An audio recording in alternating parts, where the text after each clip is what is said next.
Bom, gente, bom dia a todos. A gente está começando a primeira sessão da SBE, sessão de Applied Micro. Um pouco estranho fazer SBE assim, não sei de vocês, mas SBE para mim sempre foi um lugar de encontrar os amigos, né? Ver o que todo mundo está produzindo e confraternizar. Mas, enfim, é o que tem para hoje. Espero que seja bastante produtivo a SBE. A gente vai começar com o Gabriel, apresentando o trabalho dele com o doutorado com Cláudio, depois a gente vai para a Gabi, depois eu apresento. Vai lá, Gabriel, está com você. Claro. Primeiro, pessoal, eu queria perguntar se tem algum estrangeiro na sala. Se Boa, tiver, eu apresento em inglês, se não, eu apresento em português. Então, se tiver alguém, por favor, se manifesta, que aí eu faço a apresentação em inglês. Mas, se não tiver, parece que não, então. Tudo bem. Eu vou apresentar em português, então, pessoal. Se tiver algum estrangeiro, me avisa, por favor. Vocês já estão vendo minha tela? Vocês estão vendo minha tela? Sim. Então... Só para te dizer, Gabriel, tem uma galera falando pelo chat, porque o microfone deles está fechado. Mas acho que nenhum gringo se manifestou. Então, pode seguir. Tudo bem. Tem inglês, então eu vou apresentar em inglês. Tudo bem. Ok? Mas acho que não. Acho que esse sims foi para se estava te ouvindo. Ah, tá. Tudo bem. Então, que a gente perca mais tempo. Eu vou apresentar em português, então. Boa tarde. Como o Luiz disse, eu vou apresentar o meu trabalho doutorado com Cláudio. Inicialmente, isso foi a minha tese de mestrado, ainda não tive tempo de fazer muitas alterações nela. Eu comecei o programa de doutorado agora.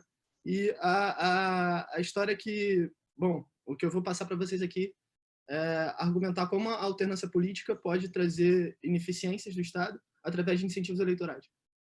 A motivação para o projeto, ela parte desse fato no mundo em desenvolvimento, que é muito comum obras públicas serem abandonadas no meio da sua construção. A gente tem evidência disso acontecendo em Gana, com esse Journal of Political Science, American Journal of Political Science do Williams 2017, em Nigéria, na Nigéria também, que é uma situação muito parecida. E aqui eu vou mostrar que no Brasil acontece muito o abandono de obras públicas no meio da sua construção, mas eu acho que isso não é novidade para ninguém. Mas a pergunta que fica, eu acho é por que existem tantas obras não terminadas nesses países? Primeiro, Haswin Roger traz uma evidência empírica de que práticas de administração na burocracia podem trazer esses problemas. E o Williams também traz essa teoria da falha da escolha coletiva, onde, como a demanda por infraestrutura é muito alta, os políticos acabam iniciando muitos projetos e, quando precisam terminar, acaba o orçamento. Existe uma demanda muito alta e uma capacidade de suprir essa demanda muito baixa, em Gana, pelo menos. Mas, além disso, existem alguns outros argumentos teóricos que linkam a ineficiência no gasto público com incentivos eleitorais e a incerteza política encarada por incumbentes num ambiente democrático. Acho que é interessante trazer com mais detalhe essa teoria dos elefantes brancos, que conversa bastante com o que eu estou trabalhando aqui. Que eles olham essas obras dos elefantes brancos, que são obras socialmente ineficientes, como uma solução para esse problema de comprometimento de duas vias em relações clientelísticas, onde a gente tem um político que quer receber o voto da população e ele vai entregar alguma coisa de volta, mas depois que ele entrega, nada garante que ele vai receber o voto da população, e, ao mesmo tempo, a população, ao votar no político, nada garante que ele vai entregar o bem público da relação clientelística. Então, os elefantes brancos eles surgem como uma solução para essa barganha intertemporal, onde o sucesso do político ele acaba sendo atrelado à entrega do projeto, porque ele é o único que consegue, crivelmente, se comprometer a terminar a obra que fica inacabada durante a transição do mandato. E, além disso, existe esse outro artigo do Callender de Haya, que mostra como a durabilidade, a característica da durabilidade dos investimentos em infraestrutura podem interagir com o ciclo eleitoral mais curto e distorcer o investimento. No entanto, a evidência empírica sobre ciclos eleitorais impactando a conclusão de obras de infraestrutura é muito escassa. E nesse artigo, o que a gente se propôs a perguntar e responder é se a alternância política afeta a construção de infraestrutura aqui no Brasil.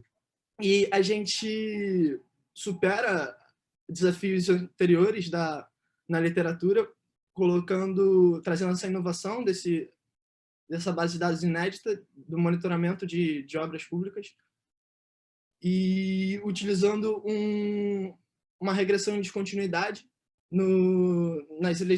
em descontinuidade nas eleições locais do Brasil, usando aquele modelo de close elections pioneirado pelo Lee em 2008. E aqui eu vou argumentar que os nossos resultados eles são condizentes com um mecanismo eleitoral ainda não explorado pela literatura, que seria essa dinâmica de credit claim, onde partidos recém-eleitos eles têm menos incentivos a completar projetos do mandato anterior. E a gente argumenta que os nossos achados são consistentes com isso, porque a gente só encontra efeito da alternância política sobre os projetos que foram herdados com um canteiro de obra, com uma evolução física durante a transição do mandato. E eu vou entrar nesse ponto com mais detalhes daqui para frente, apresentando esse theoretical framework em alguns slides, mas antes eu queria trazer qual é o background institucional, que eu acho que sobra um pouco para essa audiência, mas eu vou falar brevemente sobre isso. O nosso foco vai ser sobre os contratos de infraestrutura financiados com dinheiro federal, das transferências voluntárias. Em específico, esses são os contratos de repasse da Caixa Econômica, que a Caixa Econômica Federal trabalha como trustee do governo, como mandatária do governo. E, no caso, apesar desses projetos serem financiados com fundos federais, a administração local das prefeituras tem um importante papel no desenvolvimento desses projetos ao aplicar, contratar e reportar toda a evolução desse projeto.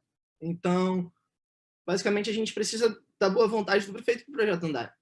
E o que acaba acontecendo é que existe uma evidência anedotal que aponta para a má vontade de incumbentes recém-eleitos em completar esses projetos dos predecessores, e o que se torna um problema gigante no Brasil, onde nas últimas 3 eleições, desculpa, não são nas últimas 3 eleições, a gente teve uma eleição, sei lá, semana passada, então não tá errada essa informação. No caso, entre as eleições de 2008 e 2016, 71% das prefeituras experienciaram turnover. E essa ideia dessa má vontade de prefeitos e do novo mandato estarem relutantes a tocar projetos do mandato anterior, acho que fica bastante evidenciada nessas 2 notícias, onde, no caso, essa fonte inaugurada em 2016, ou seja, em ano eleitoral, que ocorreu provavelmente esse credit claim pelo prefeito atual.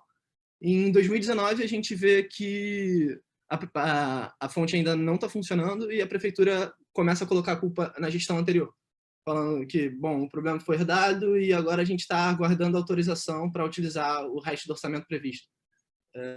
E aqui do lado direito tem uma outra anedota, que seria os hospitais em São Paulo, que eu não sei muito bem como está a situação deles hoje, mas 1 ano depois da alternância, eles se tornaram uma obra fantasma.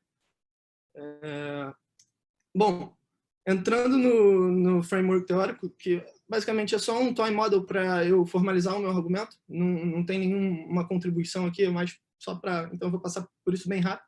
Basicamente, a gente está num ambiente de voto probabilístico, onde a gente tem 2 partidos opositores, o incumbente e o desafiante, e os candidatos são oportunísticos, eles só se preocupam com a reeleição. E, no caso, os eleitores eles avaliam o incumbente através da quantidade de public works, de construções entregues. No entanto, além da gente colocar esse choque estocástico partidário, que é padrão nos nos modelos de voto probabilístico. Mas qual é a decisão que esse incumbente ele encontra? Ele precisa decidir aonde ele vai alocar recursos burocráticos limitados, se ele vai investir esses recursos em novos projetos ou projetos herdados. E completar essa infraestrutura afeta a reeleição do incumbente de duas maneiras. Como eu mencionei, aumenta a avaliação do próprio incumbente, mas se o projeto for herdado de um partido da oposição, isso pode também aumentar a avaliação do eleitorado da capacidade de gestão da oposição. E um ponto importante que vai permitir que a gente entre nessa narrativa com mais segurança é que quando eu estiver mostrando os dados, é que a alternância, os resultados, é que a alternância partidária, a gente só espera que esse efeito negativo sobre a entrega de infraestrutura aconteça sobre projetos que foram herdados em uma fase de construção, ou seja, o prefeito anterior e o partido que iniciou o projeto, ele só tem a capacidade de clamar crédito sobre a obra caso durante a transição ele já tenha mostrado algum tipo de serviço para a população, ter levantado algum esqueleto, ter algum canteiro de obra para a população conseguir associar o projeto à gestão anterior. E, bom, as implicações são que existem mais não conclusões de projetos após uma alternância partidária e que a alternância ela só impacta projetos que foram herdados com esse canteiro de obra. Gabriel. Oi, claro. Oi, deixa eu fazer uma pergunta. Deixa eu só primeiro falar, acabei, antes de começar rápido, eu não falei. Se vocês tiverem perguntas, mandem para mim, não a pergunta, mas falem o que vocês querem falar, que aí a gente libera o microfone para vocês, tá? Só porque vocês estão com o microfone em off. Deixa eu perguntar, eu sei que é só um Toy Model, você não tem nenhuma contribuição aí, mas o que o seu modelo está enfatizando é um papel um papel, digamos assim, de se apropriar politicamente dos benefícios disso, mas pode ter um outro mecanismo, outra história aí, que não estar alinhado ideologicamente com aquele tipo de gasto, aquele tipo de obra. Então pode entrar um cara que não gosta daquele tipo, você não vai conseguir separar essas coisas, você vai estar olhando só para se apropriar dos benefícios de uma obra mesmo, uma ponte, alguma coisa que o cara está fazendo, é isso? Sim, então, eu vou diferenciar a história que eu vou falar dessa história de diferentes preferências dos políticos através desse fator crucial que é o estágio do projeto quando herdado, que determinaria a quantidade de crédito que o incumbente anterior poderia se associar, né, a clamar sobre aquele projeto.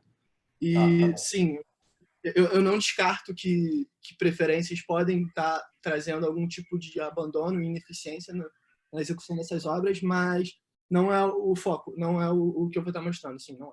Mas, bom, voltando, então,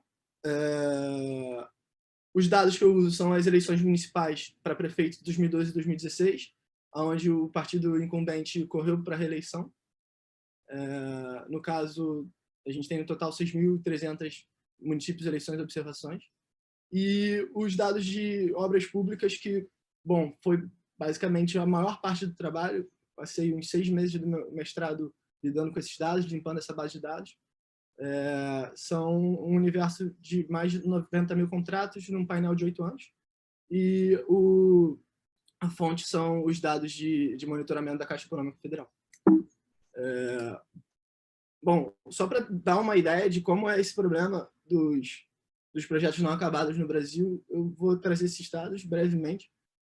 Depois de 8 anos na base de dados construída, 54% dos projetos nunca são concluídos, com um cenário muito pior para clínicas da família, né, para unidades de saúde. Apenas 17% das unidades foram concluídas. E isso não é por causa de longos planejamentos, mas 98% dos projetos foram planejados para serem concluídos em menos de 8 anos. E a gente estima que 43% desses projetos nunca são concluídos. Aqui é só trazendo a mesma informação nesse gráfico, só para vocês terem ideia de como é a evolução desses projetos.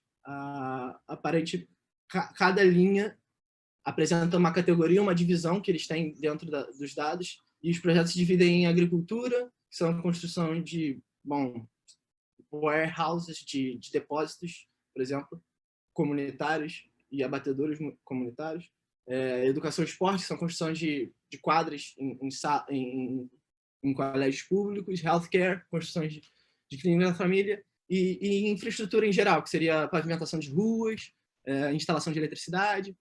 E a gente vê que, bom, existe essa evolução do projeto e depois de 8 anos, a gente, em todas as categorias, menos 60% dos projetos são concluídos. Entrando na estratégia empírica e nos dados que eu vou usar para análise, o sample vai ser todos os projetos administrados pela administração de 2012 e 2016. Os principais outcomes que eu vou estar olhando da base são as conclusões dos projetos e as paralisações. As conclusões são... Eu tenho um índice que me mostra qual é a evolução física do projeto. Então, quando chega no 100%, eu coloco que esse projeto foi concluído. E stoppages é uma dummy que eles têm, uma categoria que eles têm na base de dados também, que seria projetos que são paralisados, mas são projetos com problemas na sua execução em que a Caixa Econômica Federal para de enviar transferências, porque eles não foram capazes, por exemplo, de comprovar a evolução física desse projeto. Nesse sentido, aqui que eu construo 6 medidas no nível municipal, e é aqui que rola que eu faço essa diferenciação entre projetos herdados com canteiro de obra e projetos herdados que saem antes de iniciar a obra física. E eu calculo o share.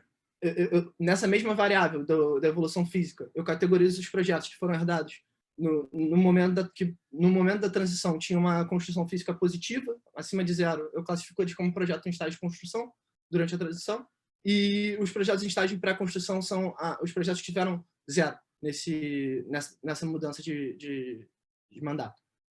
E nisso eu construo a proporção de projetos que foram concluídos, paralisados, dos projetos herdados em fase de construção, de pré-construção, e além disso eu também olho para a proporção de novos projetos nessa nova gestão e também para a proporção de conclusões nesses novos projetos, que vai me permitir também, por exemplo, diferenciar a minha hipótese de uma hipótese de que, por exemplo, bom, nesses papers onde essa estratégia empírica se tornou bastante difundida, utilizada aqui no Brasil, por exemplo, em Akhtar Moreira et al., de 2020, que é o paper de educação da Diana, que ela mostra onde a alternância dos políticos leva à alternância do corpo burocrático e isso traz ineficiências públicas. E essa diferente análise de, bom, projetos que foram herdados de uma fase de pré-construção, projetos que foram herdados de uma fase de construção e projetos que são novos projetos, eu consigo ver que se eu não observar efeito nesses outros projetos, eu consigo diferenciar a minha hipótese de claim da hipótese de, bom, na verdade o que está acontecendo é só uma alternância burocrática e o corpo burocrático da prefeitura está ficando menos eficiente em entregar esses projetos.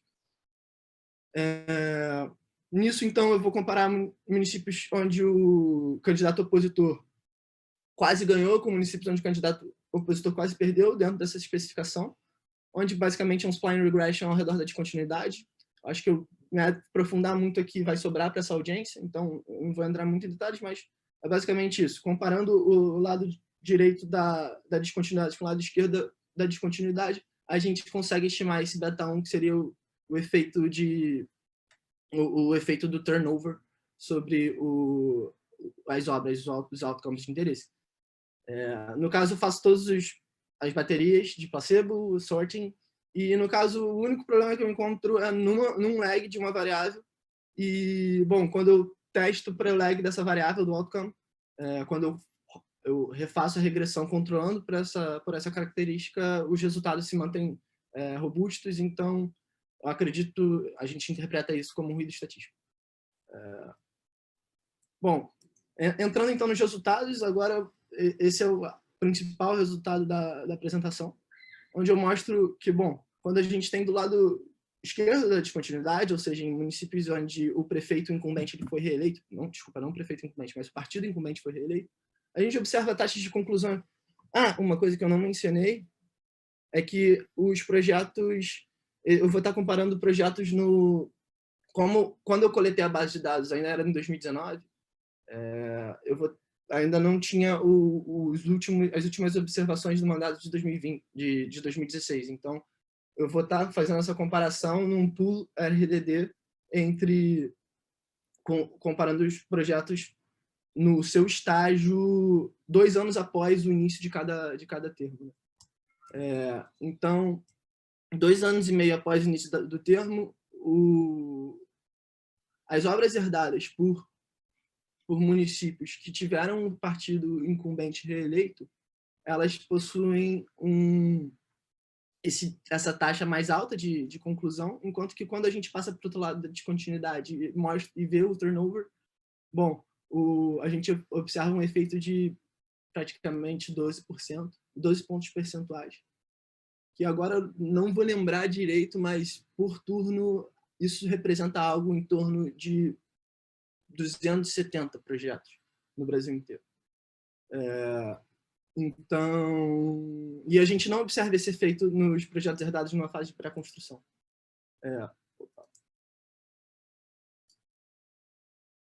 Bom, agora olhando para outra variável de paralisações, de stoppages, a gente observa um efeito parecido, similar, só que na outra direção, e é interessante ressaltar que nesse caso a gente consegue ver também que, bom, não é só a execução desse projeto que está mais lenta, mas sim esses projetos estão encarando problemas de fato e por causa disso eles estão sendo paralisados. Nisso a gente até observa um efeito contrário nos projetos herdados em fase de pré-construção, que a gente acaba interpretando como, bom, como os projetos que foram herdados em fase de construção estão recebendo menos esforço burocrático, a prefeitura é capaz de redirecionar esse esforço para projetos que ela consiga clamar o crédito inteiro em cima desse projeto. Olhando para novos projetos, os efeitos não são tão claros. Aqui, nesse caso, a gente tem proporções negativas, porque eu estou fazendo resíduo, né? Eu estou tirando o efeito fixo de ano de cada aqui é o resíduo depois de tirar o efeito fixo de ano. E, bom, a gente não observa muitos efeitos, apesar de nas estimativas pontuais, quando a gente reduz a margem, bom, existe esse efeito pequeno, um efeito considerável quando a margem é de 5%. Bom, além disso, um dos problemas que vocês podem trazer, que vocês podem argumentar é que, bom, você, na verdade, não está diferenciando... O que pode estar acontecendo não é essa história de credit claim, mas, na verdade, está relacionado à licitação do projeto. E, bom, é de se esperar que, bom, com as conexões entre o prefeito anterior e a empresa que está executando a obra, quando acontece a disrupção dessas conexões, existe algum problema em lidar com essa empresa ou qualquer coisa nesse sentido. E para isso a gente, para diferenciar a nossa hipótese de construção, de credit claim, e para essa hipótese de conexões com as empresas, eu olho para esse efeito heterogêneo, onde eu pego a regressão de projetos herdados em fase de construção e divido em municípios que herdaram esses projetos em um estágio avançado e um estágio preliminar. E, no caso, a gente encontra um efeito muito mais alto para projetos herdados em fase muito avançada. Ou seja, os projetos que estão quase sendo concluídos durante a mudança de gestão, eles são os projetos que, bom, eles sofrem mais com a alternância partidária. E o mesmo vale para stoppages, para paralisações. Bom, além disso, a gente faz outros testes de robustez. Primeiro, para lidar com o problema do limite de termo das prefeituras, porque, bom, o que pode estar acontecendo é que, de um lado, como a gente só está olhando para prefeitos, partidos recém-eleitos, a gente vai ter todos os prefeitos no primeiro mandato, enquanto que, do outro, quando os partidos são reeleitos, o incumbente pode estar no segundo mandato. Então, a gente vai estar comparando um candidato que está no primeiro com um candidato que está no segundo. E isso poderia estar sendo um problema para a nossa identificação, porque isso gera diferentes incentivos para cada um desses candidatos. E, no caso, para lidar com esse limite de termo, a gente também faz uma especificação onde... Bom, nossa, não sabia que essa vela estava tão ruim. A gente também faz uma especificação onde a gente limita a nossa amostra para prefeituras que, bom, os prefeitos que estavam, os partidos que estavam tentando se reeleger, o prefeito já estava no segundo mandato, e isso faz com que o nosso grupo de comparação se torne apenas prefeitos no primeiro mandato. Então, a gente também observa que, no caso, o efeito permanece robusto. Aqui embaixo a gente vê que, para os projetos herdados em fase de construção, a gente tem algum efeito, só que a nossa amostra reduz drasticamente também. Então, o efeito não fica tão claro.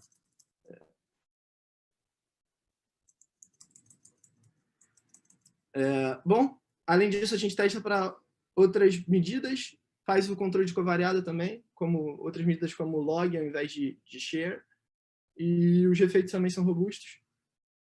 Como é que está o meu tempo, Luiz? Tá com 4 minutos. Você tá com 4 minutinhos, considerando o tempo. Não, tudo bem. Eu já tô...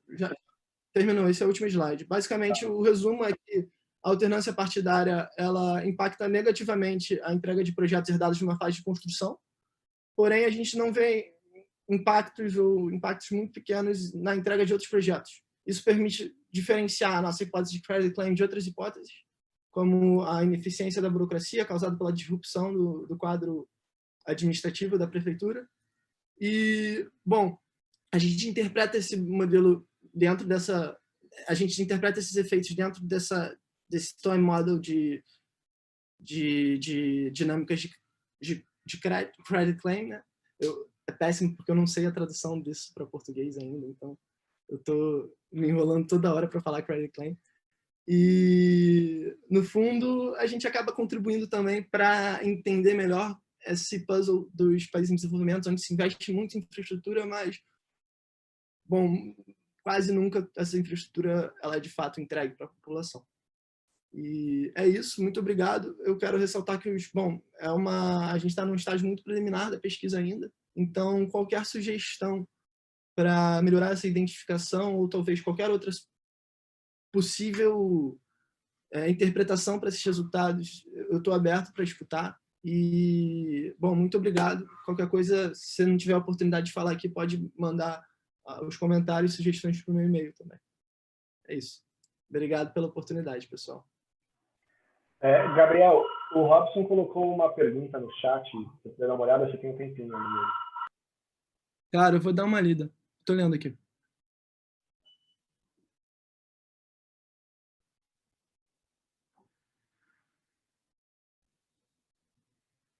Tá. Eu posso mostrar o teste de sorting, mas eu não entendi a ausência de correlação entre o partido incumbente. Você diz existir algum tipo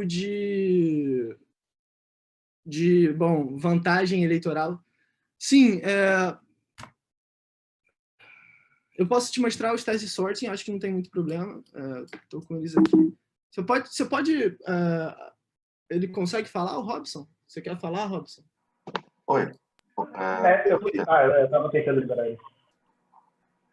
Tudo bem, parabéns pelo projeto. Na verdade, era só uma pergunta sobre se o partido incumbente não é mais provável de ganhar ou perder a próxima eleição, então seria só uma descontinuidade na probabilidade de eleição no período T mesmo. Só queria dar uma olhada numa query. Sim. Eu não... Bom, eu não olho para... Aqui estão os meus placebos. Eu não sei se... Acho que não vai ter nada que... Eu não cheguei a olhar para essa variável sobre o sucesso da reeleição, porque, bom, no caso, não sei se seria muito bem um placebo, porque como eu estaria olhando para a probabilidade de reeleição no período seguinte, poderia ser, de fato, até um impacto do... Mas o que eu posso sugerir para você é que o Ceneviva, Ricardo Ceneviva, ele tem uma pesquisa que olha sobre a vantagem do incumbente no Brasil. E, no caso, o que ele encontra é que o incumbente ele acaba, na verdade, tendo desvantagem. Eu não lembro da referência agora de cabeça, mas é Trambor e Ceneviva, os dois autores. Eu acho que lá você encontra alguma coisa mais relacionada a isso. mas aqui são os testes de placebo, onde eu também, uma coisa que eu faço é controlar para false discovery rate, né, com esses programas de inferência múltipla. Beleza, obrigado, Gabriel. Tudo certo?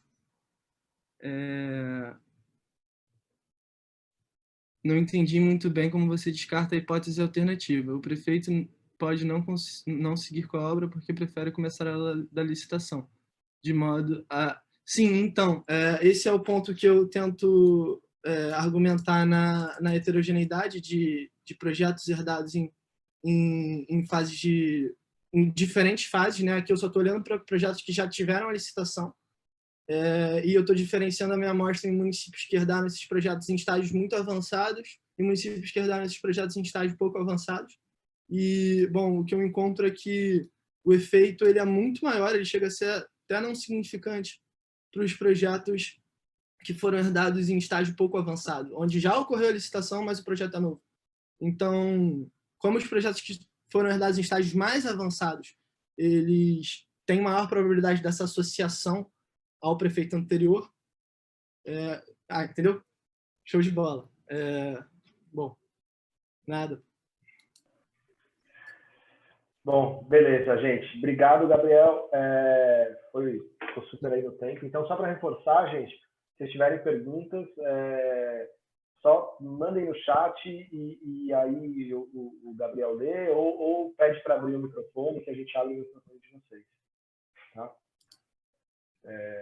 Tem uma última do Vanderplas aí, se você quiser responder em 30 segundos. Sim. Você controla de alguma forma a quantidade de obras em algum município? Eu ainda não fiz esse teste, não controlo. Eu deveria, inclusive, fazer uma robustez para isso. O legal não seria nem controlar, mas ver se tem alguma descontinuidade nisso. Mas não controlo. O Vladimir tem uma pergunta, eu vou abrir o microfone para ele aqui, fazer uma pergunta.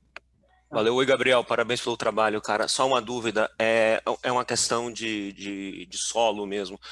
Você não encontra efeito para novos projetos, em conclusão de novos projetos, a diferença, porque, enfim, eu não consegui ver com calma seu gráfico, mas pode ser que não deu tempo de terminar, por isso você não encontra. Você deve ter muito zero em ambos os lados da descontinuidade, por isso você não vai encontrar descontinuidade para a conclusão de novos projetos. Né? Seria legal você mostrar a proporção, tanto de um lado como do outro, de novos projetos que foram concluídos, porque o fato de você não encontrar efeito simplesmente pode ser um efeito solo.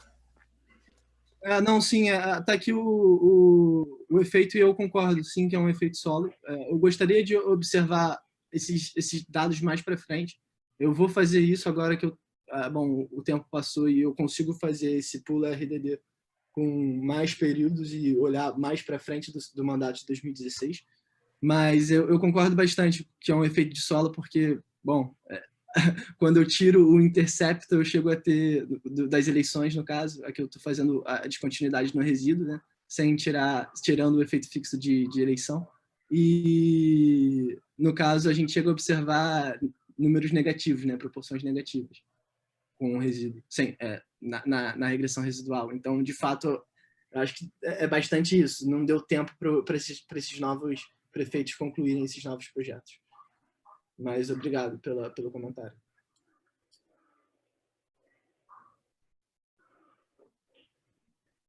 Bom, então vamos lá. Acho que, Gabi, com você agora. Ótimo. Obrigada. Confirma para mim só se vocês estão conseguindo ver minha tela, por favor. Sim. Está vendo grandão aí? Ótimo, obrigada. Bom, esse é um artigo da minha tese, né, em parceria com o Vladimir, que acabou de fazer a pergunta, e a Cristine Pinto, né, que foram meus orientadores. A ideia aqui é a gente estudar o papel das crenças dos professores. Cada vez que eu apresento esse artigo, essa palavra crenças gera um certo problema, então eu já vou começar falando dela. Aqui em inglês a gente chama de beliefs. Vocês podem entender como uma crença, como uma expectativa subjetiva, como algo que a professora acredita. E não acredita espiritual, né? Belief em português parece uma coisa um pouco espiritual, mas só o que ela espera a respeito de certo assunto, que no caso aqui vão ser das habilidades socioemocionais, tá? Esse assunto, né, de belief, né, o que as expectativas que as pessoas têm sobre determinados assuntos, estão sendo bastante estudados nos últimos anos, mas nessa área de economia da educação, né, e pensando também em primeira infância e tudo mais, tem se focado muito em expectativas ou beliefs, crenças dos pais, né? Então, qual é o efeito que o fato de que um pai acredita que determinada habilidade seja mais importante, qual é o efeito que isso causa nos investimentos, né, que esse pai vem fazer depois nessa criança? No entanto, a gente sabe, né, aqui também não preciso argumentar muito, que os professores, eles têm um papel essencial, né, na formação das crianças, tanto do ponto de vista cognitivo quanto do ponto de vista socioemocional.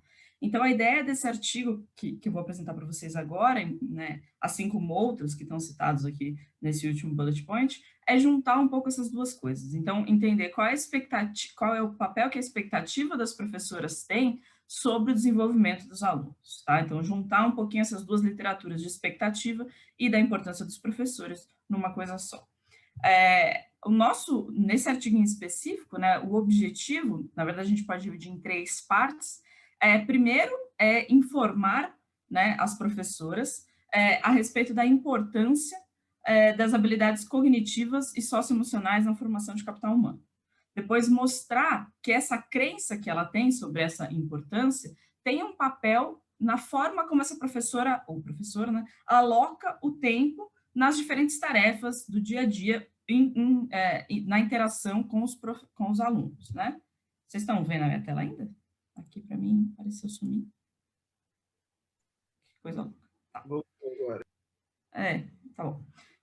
E aí, um terceiro objetivo, que é ver o impacto direto que isso tem, né, essa crença dos professores tem sobre os alunos. Como que a gente faz isso? A gente avalia, né, um randomized control trial, uma intervenção que manda informações para as professoras sobre a importância das habilidades socioemocionais. A gente faz isso, né, o trabalho, então, ele é empírico, usando dados de 84 escolas municipais do Rio de Janeiro, o que dá, no máximo, né, teríamos 168 professores de terceiro e quarto ano, mais ou menos 3.500 alunos. A gente começa com um modelo bem simples, a contribuição do artigo não é um modelo, o modelo está mais aqui para disciplinar o nosso raciocínio, a nossa intuição sobre esse assunto. Então, a gente começa com um modelo que, como se fossem 2 períodos, né, de vida, a gente pode entender como a infância, quando a criança ainda está estudando, e depois a vida adulta. E aí a gente está modelando, então, um outcome futuro, a gente pode pensar como salário, sucesso profissional, qualquer coisa de interesse. Mais especificamente aqui a gente vai pensar no salário, como sendo função de um fator de produtividade que depende de características sociodemográficas, que possivelmente a escola não interfere, do estoque de habilidade não cognitiva e o estoque de habilidade cognitiva. Aqui eu chamo atenção especial para esse alfa. Tem o esquema Kolbe-Douglas, né, e esse alfa, e o modelo é bem simples, assim, tem várias simplificações aqui, para a gente conseguir, de fato, derivar o modelo até o fim, né, analiticamente. Então, aqui, esse alfa, ele é a importância relativa do não cognitivo para o sucesso futuro. E a nossa hipótese aqui é que as professoras, elas não observam o alfa. Então, elas não sabem exatamente qual é a importância do não cognitivo na vida do fulaninho, né? A gente ainda precisa, para conseguir terminar, né, de derivar o modelo, a gente também modela como que as habilidades, né, o estoque de habilidades é formado, e a gente faz isso usando também o Kolbe-Douglas, como uma função, então, o estoque de habilidades, né, seja cognitiva, seja não cognitiva, é uma função dos investimentos feitos pela professora, que a gente chama aqui de tasks, né, então, tudo que os professores, o estoque de investimento dos professores naquele aluno, vão contribuir para o estoque de habilidades dele, e a importância relativa de cada uma dessas tasks na habilidade em si, né? Então, simplesmente uma formação entre o quão importante é cada uma das tasks e as tasks em si. Então, o que a gente está supondo aqui, né, que também é uma simplificação, é que o problema das professoras é maximizar o salário esperado de seus alunos, dado o conjunto de informação que ela tem. Obviamente que também é uma simplificação, a gente sabe que ela tem algumas restrições que a gente não está incorporando, Mas aí, fazendo isso, né, a gente consegue, então, aqui a gente passou log, simplesmente, porque tudo é Kolbe-Douglas, novamente, para simplificar. E o que a gente acaba acontecendo é que a gente escreveu aqui nosso problema, né, da professora, em função das tasks, que é o que, de fato, ela escolhe, né? E aí, e é o que ela vai escolher para tentar atingir esse resultado futuro nos seus alunos. Então, eu gosto dessa expressão aqui, para entender do que a gente está falando. Isso daqui, ó, esse alfa NK, qual é a importância relativa da prática K sobre o não cognitivo. O alfa é a importância do não cognitivo sobre salário, por exemplo, tá? O alfa KC é a importância dessa mesma prática pedagógica K sobre o cognitivo. Ou seja, isso daqui, no fim das contas, qual é a importância da prática K? Seja via não cognitivo, seja via cognitivo, tá bom? E o que a gente chama aqui de belief é exatamente, como eu disse, a professora não observa o alfa, né, que é a importância relativa do não cognitivo. Então, o que a gente chama aqui de belief é a expectativa que ela tem sobre esse alfa, ok? Então, da mesma forma, como ela não observa esse alfa, a gente consegue reescrever essa equação em termos de expectativa, né? Então, a gente fica aqui, a gente tem uma importância esperada de cada prática, que novamente, né, separada entre o que a gente espera que aconteça via não cognitivo e o que a gente espera que aconteça via cognitivo. A condição de primeira ordem desse problema ela é bem intuitiva, ela fala que I aqui, né, é o investimento em cada uma das práticas. Então, quando a gente compara práticas duas a duas, né, a professora investe mais na prática que ela espera que tenha um efeito maior. É bem intuitivo. A diferença aqui, né, que a gente vai quebrar essa expectativa, ele depende do belief. E é isso que a gente vai fazer. A gente vai quebrar essa condição de primeira ordem para entender qual é o efeito exato que o belief tem nisso. Essa figura eu gosto dela, talvez ela ajude um pouco a entender o que a gente está falando aqui. Então, isso aqui é uma simulação da nossa condição de primeira ordem, tá? Então, essa linha mais clara, né? Aqui, deixa eu primeiro, aqui é a razão de investimento das práticas duas a duas, né? Aqui é a diferença de ranking no sentido de se ela é mais cognitiva ou menos cognitiva, tá? Então, o que essa condição de primeira ordem está nos dizendo é que se o belief da professora é baixo, ou seja, se ela acha que o alfa da primeira Kolbe-Douglas lá é baixo, significa que ela acha que cognitivo é mais importante do que não cognitivo.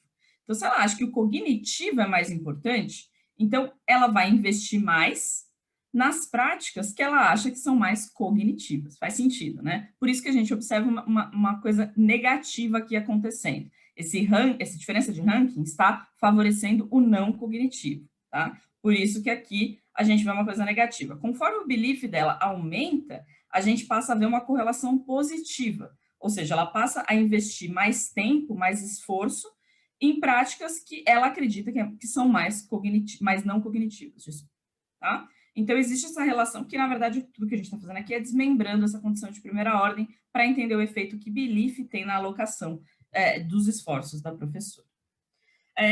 Um grande desafio nosso, então, isso aqui, né, o grande objetivo disso daqui para a gente era entender o que a gente precisava medir. Ficou claro para a gente que a gente precisava medir os investimentos que a professora faz, então isso é uma coisa que eu preciso medir. A outra coisa que eu preciso medir é dar um jeito de medir o belief dela. E a terceira coisa, esses alfas, que é a importância relativa de cada uma das práticas para a formação de habilidades. Então, essas são as três coisas que a gente precisava medir.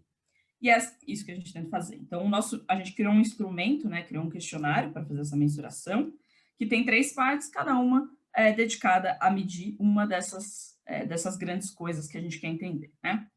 Então, a primeira, talvez seja mais simples, é simplesmente a gente quer capturar aquele I, né, que é o investimento da professora. Então, a gente quer saber como ela aloca o esforço dela em todas as atividades que ela poderia alocar. Então, a gente dá para a professora, né, a gente deu para a professora uma lista de práticas pedagógicas, então, elogiar o esforço dos alunos, encorajar bom comportamento, realizar avaliações.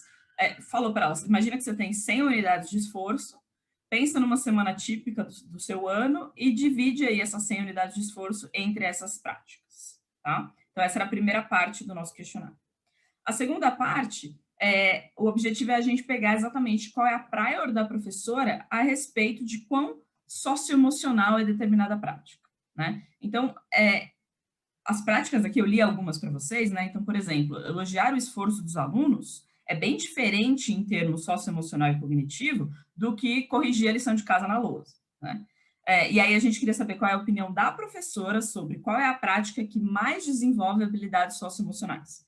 Então, a gente deu a mesma lista de práticas da primeira parte, desculpa, mesma lista de práticas e pediu para ela ordenar. Ordena para mim qual que você acha que é a mais socioemocional para menos socioemocional.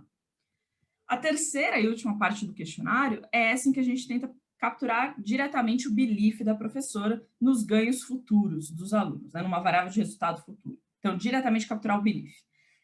Aqui eu só vou mostrar resultados para vocês usando salário futuro, que foi o que a gente mais explorou até agora, mas a gente perguntou também sobre escolaridade, qual é o máximo de escolaridade que ela acha que o aluno receberia.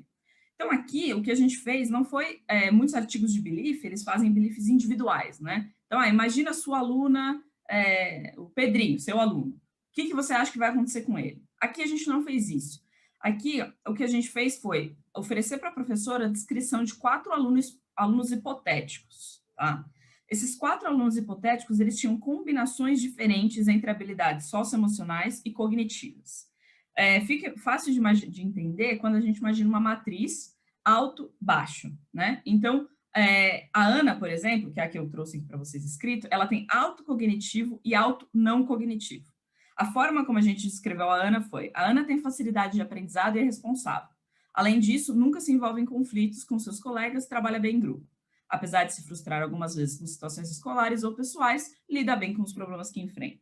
Então, ela tem um conjunto de alto-alto, né? Alto cognitivo, alto não cognitivo. E aí, da mesma forma, os outros 3 alunos têm combinações diferentes. Então, um por exemplo, tem facilidade de aprendizado, mas não é responsável. O outro tem dificuldade de aprendizado e é responsável. E, por fim, o baixo-baixo, que é as duas coisas para o negativo, né? Tem dificuldade de aprendizado e tem dificuldade também de socialização e organização.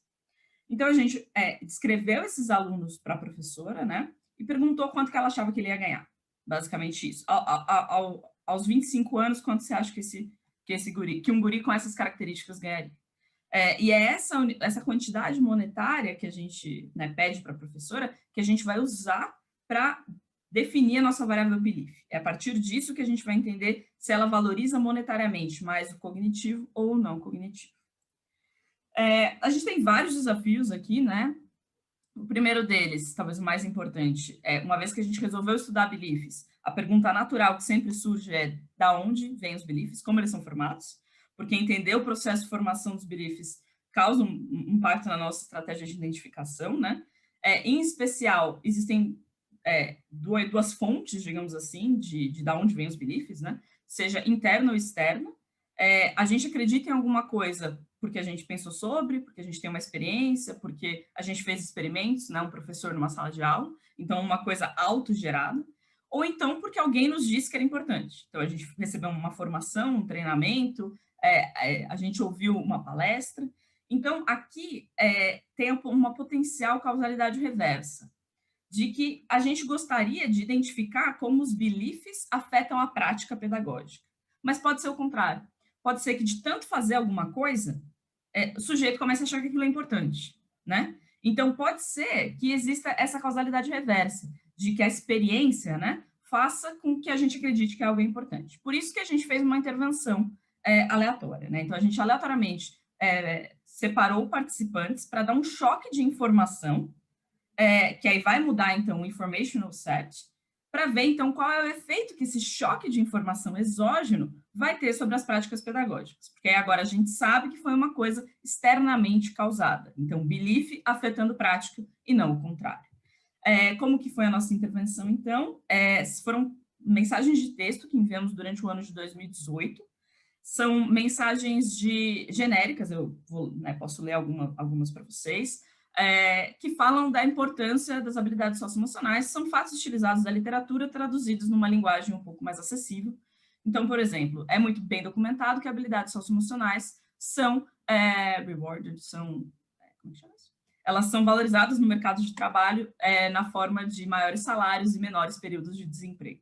Então, por exemplo, uma coisa meio genérica, assim, falando sobre as habilidades socioemocionais. Essas são as nossas mensagens de tratamento. A gente enviou 14 mensagens desse tipo durante o ano para as professoras. E a gente, para não ter um efeito de, será que é o conteúdo da mensagem ou o recebimento da mensagem em si que está levando a esse nosso resultado, a gente enviou mensagens para as professoras de controle também. As mensagens das professoras de controle eram fatos genéricos sobre o censo escolar. Então, por exemplo, descrições, né, a respeito do sistema educacional brasileiro. Então, por exemplo, aqui eu trouxe aí para você, existem tantas escolas no Rio de Janeiro, no Brasil, mais ou menos 5% delas estão no Rio de Janeiro. Então, simplesmente uma mensagem descritiva, sem um conteúdo né, não cognitivo. Para evitar qualquer problema de que por acaso essa mensagem aí traz algum tipo de belief para a professora, a gente enviou as mensagens de controle também para as professoras de tratamento. Então, as professoras de tratamento receberam as mensagens de tratamento e as mensagens de controle, e as professoras de controle receberam só as mensagens de controle, tá? Então, essa é a nossa intervenção informacional. A gente mandou choques de informação a respeito das habilidades socioemocionais, com o objetivo de fazer um choque exógeno no belief da professora e conseguir, a partir disso, ver o efeito que o belief tem sobre as práticas pedagógicas adotadas e sobre os alunos, no fim das contas, tá? Só uma clarificação. Vai, fala aí. No caso, você mandou as mensagens ao longo do ano? Isso não ficou muito claro. Acho que... Isso. Então, são 14 mensagens, né, de tratamento, 14 de controle. O espaçamento entre cada tipo de mensagem era de 2 semanas. Então, as professoras de tratamento recebiam toda semana. As professoras de controle, semana sim, semana não. Tem também um possível problema de que seja dosagem, né? Querendo ou não, da forma que a gente fez, pode ser que o resultado acabe sendo pela dosagem da mensagem de tratamento. A gente espera que não, mas enfim. A gente testou essas mensagens, fez grupo focal para saber se elas traziam informações novas para os professores e tudo mais. O segundo desafio é se a gente consegue, de fato, passar do belief para a prática. Então, as professoras, a gente pode até ser capaz de mudar o belief, né? A gente fala lá, socioemocional é importante nas mensagens, a professora, de fato, acha que é. Mas pode ser que ela não saiba fazer com que isso se torne uma prática diferente, né? Não saiba levar isso do campo de, ok, entendi que isso é importante, para a sala de aula. Só que a gente, então, para lidar com isso, a gente vai fazer essa intervenção, né, num segundo ano de uma intervenção já existente de aprendizado socioemocional.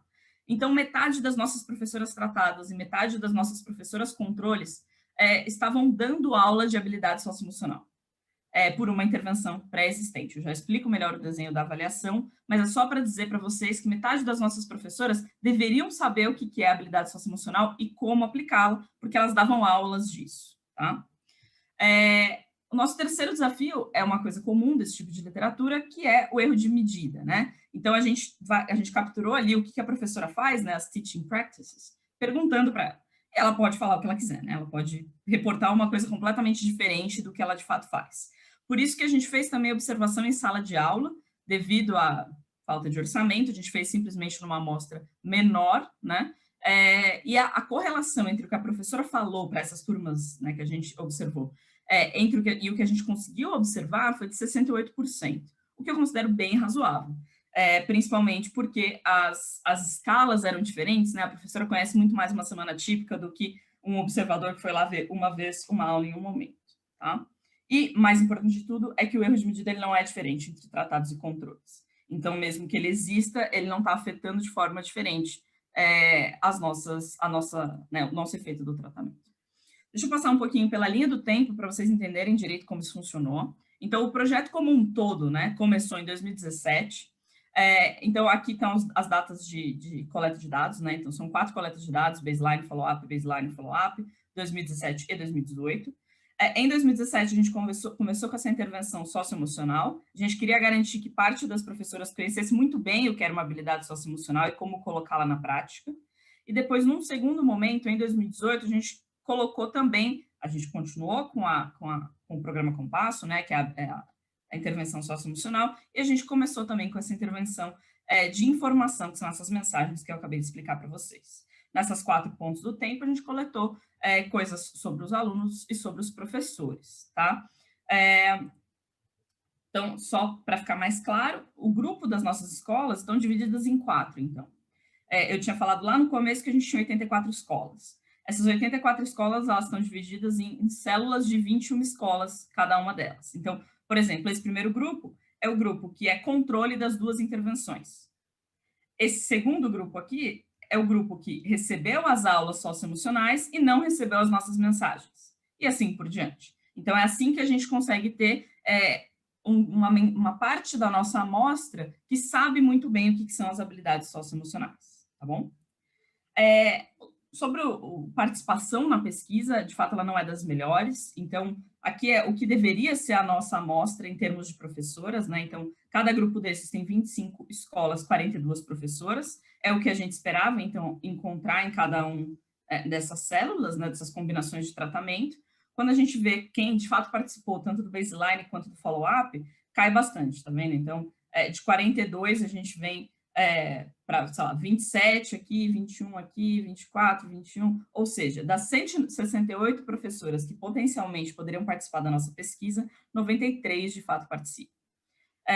A gente não tem evidências de falta de balanceamento ou de atrito seletivo, está no artigo bonitinho as tabelas, e os grupos parecem ser parecidos, eles são parecidos nas observáveis, mas é claro que a gente tem um problema de poder aqui, né, fazendo uma regressão com 93 observações. Então é claro que é difícil de encontrar né, alguma coisa aí com 93 observações.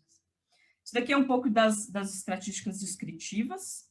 Aqui é aquela terceira parte do questionário em que a gente descreveu a Ana e perguntou para a professora o quanto ela achava que a Ana ia receber, né? Então, a Ana, em particular, é esse grupo aqui, ó, que são os alunos com alto não cognitivo e alto cognitivo. A média de salário que as professoras atribuíram a um aluno como a Ana é 4.662. O que é legal desses 4 gráficos é perceber que as professoras valorizavam, isso aqui é no baseline, tá? Valorizavam tanto o cognitivo quanto o não cognitivo, né? Quando você tem mais habilidades, elas acham que você vai ganhar mais. Mas elas valorizam mais o não cognitivo do que o cognitivo, tá? Então, aqui são quatro gráficos, né? Cada um deles com combinações diferentes dessas habilidades. Então, olha só, quando a gente compara o baixo-baixo com o alto-alto, a diferença de salário vai de 2.915, a média, né? Para 4.662. E é a partir desses valores que a gente vai criar a nossa variável de belief. Então, o belief nada mais é do que a diferença de salário que a professora atribui em prol do não cognitivo, tá? Isso aqui é a nossa variável de belief, a gente passou ela, né? Aqui a gente normalizou ela, padronizou ela, desculpa. Então, aqui é o gráfico. Essa medida ela não é comparável entre baseline e follow-up, porque a gente fez a conta, não é diretamente comparável, né? Porque a gente fez a conta primeiro no baseline, depois no follow-up.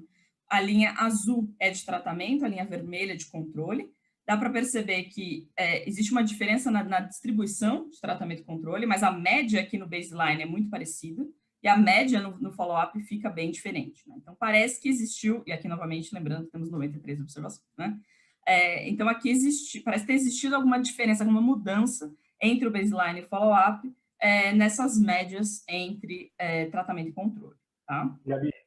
Oi. Gabi, desculpa, passou uma mensagem do Vander aqui, eu não tinha visto, peço desculpa. Talvez você tenha respondido quando você falou do take-up, mas ele está perguntando o que garante que as professoras leram a mensagem. É um intent to treat que você está estimando? Sim, então eu estou estimando, eu vou mostrar inclusive o intention to treat, que é o que de fato eu estou estimando, mas eu tenho também, era mensagem de WhatsApp, então eu consigo saber se ela visualizou, pelo menos. Então eu consigo fazer uma coisa como um LAT também, tá? Não só o intention to treat. Mas eu vou mostrar aqui para vocês o intention to treat, inclusive. Aqui nesse outro gráfico a gente tem aqui, primeiro, a correlação entre, porque a nossa vou voltar ali só para explicar melhor.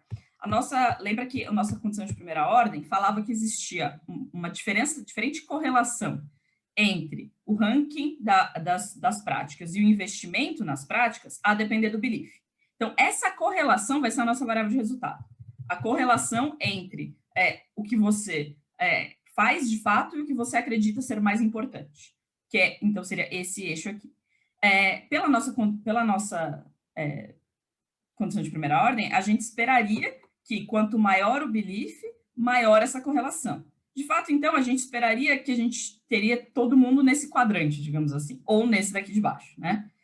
Então, uma coisa positiva grande, então aqui, ó, positiva, para quem tem um belief alto, né? Então, 82% das professoras, elas têm um belief, né, esperado com o que a gente, isso no baseline, 77 no follow-up, de acordo com o que a nossa condição de primeira ordem está dizendo.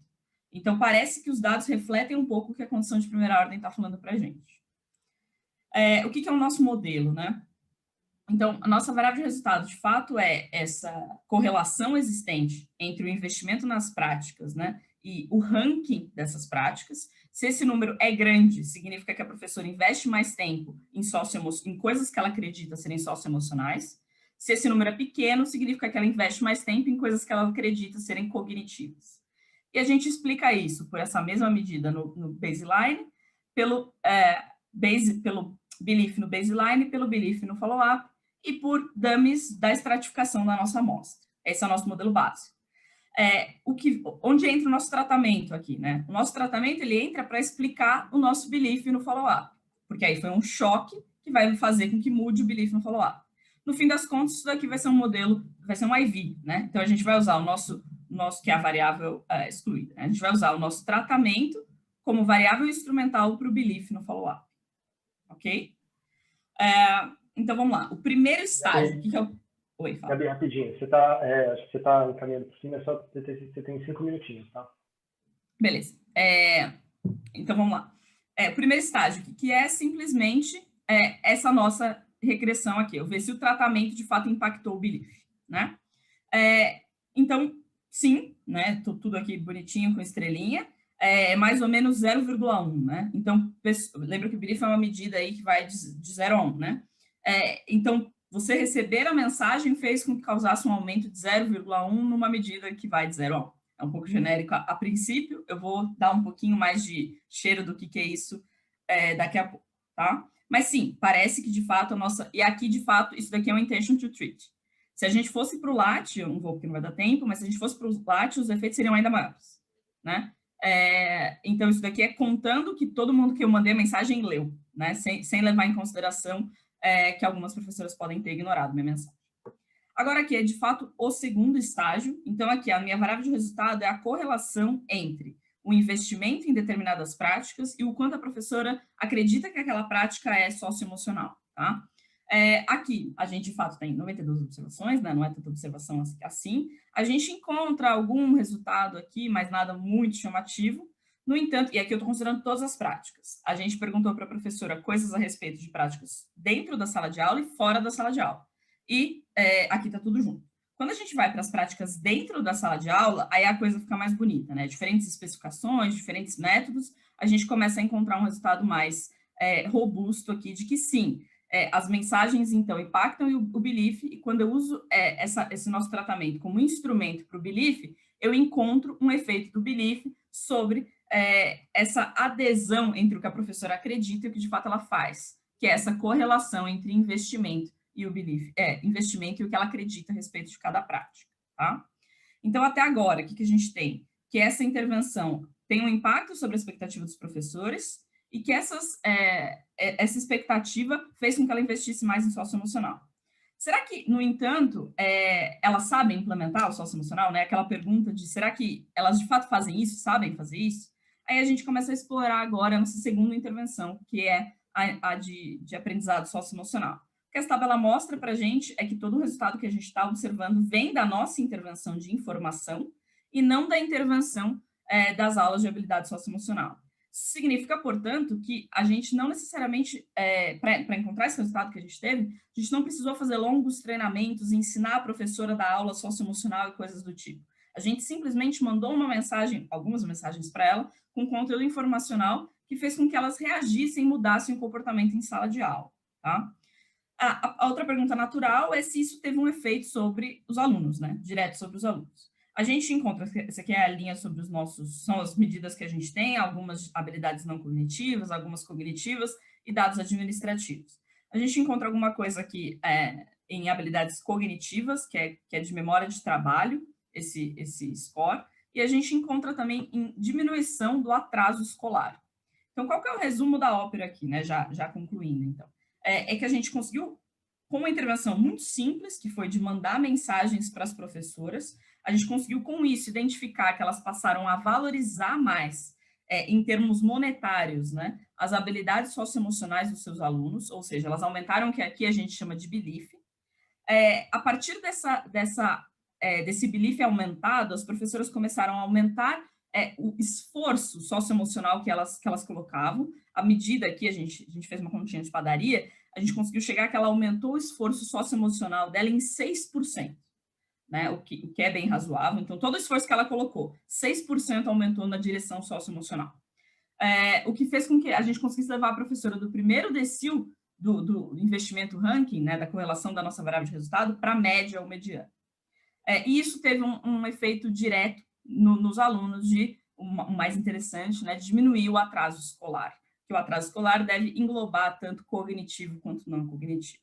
Então, esse é o resumo, né, do artigo. A gente ainda está investigando mais esses aspectos sobre os alunos, vendo alguns efeitos heterogêneos que possam ser interessantes, mas em linhas gerais é isso. Com simples mensagens, a gente conseguiu ter um efeito tanto no que a professora acredita, quanto o que ela faz na sala de aula, quanto sobre o aluno, o que parece ser bem interessante, porque é uma coisa muito barata de ser feita, né?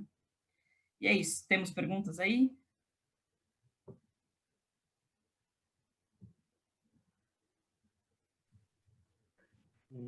Acho que não. Não temos perguntas, gente? Eu tenho uma pergunta, na verdade. Gabriela, eu queria saber se você pode desenvolver um pouco mais que é esse beliefs que você falou que é de 0 a 1. Consigo. Então, olha só, a gente pediu para a professora, na terceira parte do questionário, que é aqui médio belief, né? A gente pediu para ela falar assim para a gente, eu te escrevi um guri aqui, me fala quanto você acha que ele vai receber. E aí, esse grafiquinho aqui mostra para a gente quanto que, em média, as professoras falaram, né? Mas o que é a média tem a observação de cada professora. O que a gente chamou de belief foi a média entre as diferenças desses quadrantes. Então, aqui, isso no nível individual, para cada professora, né? Que eu estou te mostrando um histograma só para facilitar. Então, por exemplo, dessa primeira... vamos fazer assim. Dessa segunda linha para a primeira linha, aqui eu tenho alto não cognitivo, baixo não cognitivo. Você concorda que se eu tirar, e aí essa primeira coluna é baixo cognitivo, aqui é alto cognitivo. Então, se eu tirar esse salário desse daqui, eu vou ter uma medida do quanto a professora valoriza não cognitivo. Porque eu fixei que o cognitivo é baixo. Eu só estou variando o não cognitivo. Então, eu tirei um salário do outro. A gente faz essas diferenças e tira a média. Aqui eu não explorei tanto para vocês, mas a gente, na verdade, faz essa pergunta para a professora em 2 casos, né?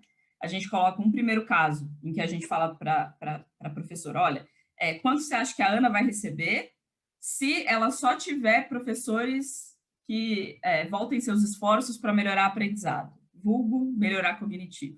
E aí ela deu um salário. E se ela tiver professores que têm o objetivo de melhorar o desenvolvimento socioemocional, outro salário. Então, apesar de eu ter simplificado aqui, mostrando para você simplesmente 4 gráficos, na verdade a gente tem 8, porque a gente tem tudo isso para professoras que focam no cognitivo e outro para professoras que focam no não cognitivo, tá? Então, no fim das contas, a gente vai ter uma diferença de salários, né? Que ia dar um número. Aí a gente pegou esse número e só colocou ele de 0 a 1. É assim que a gente criou o nosso belief.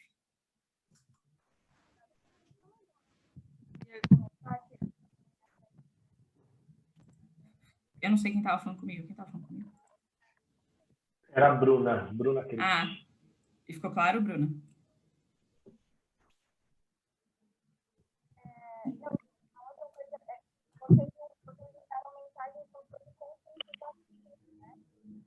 Eu não estou conseguindo ouvir. Alguém conseguiu ouvir? Não, tá meio ruim o microfone dela. Tá bem longe. Agora melhorou? Um pouco. Não, tudo bem, então. Nossa, melhorou muito agora. Eu não sei por quê. Não fiz nada, mas enfim. Não, então, é porque eu queria entender mais, tipo assim, na minha tese eu tô fazendo também coisas de beliefs, e vocês não exploram, por exemplo, você mandou mensagens conscientizadoras, né, da importância do emocional. Então, tipo, vocês não exploram a parte de, você sabia que se você fizer isso, pode aumentar em tanto. Então, é tipo uma ciência no limite, né, o que vocês estão fazendo. Por quê? Porque a nossa ideia eu quero causar, era pensando exatamente nisso daqui, ó. Eu quero causar um choque externo, né, no belief da professora. E eu quero ver se, quando eu mudo o belief, se ela faz alguma coisa. Eu não queria ensiná-la a fazer, porque ensiná-la a fazer dá muito mais trabalho, né? A gente queria, assim, até porque tem toda uma coisa de que cada sala é uma, vai ter contextos muito diferentes. E aí, talvez a professora seja quem mais conhece as necessidades daqueles alunos. Então, uma vez que eu fale para ela tal coisa é importante, talvez ela seja capaz de fazer essa coisa se tornar realidade com meios diferentes, né? Cada professora com meios diferentes. Sim. Então, a ideia era exatamente criar esse choque exógeno aqui, no que a professora acredita, e ver o que a partir daí era feito, sabe? E não tanto ensiná-la a fazer. Essa era a ideia. Tá? Obrigada, parabéns. Imagina.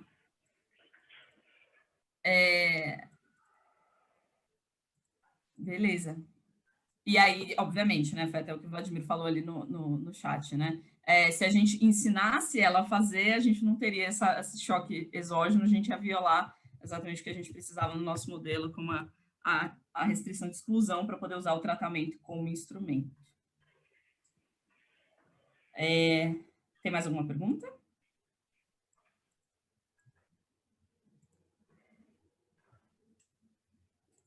Acho que é isso, né? Acho que é isso, né? Bom, então tá bom. Deixa eu, então... Peraí.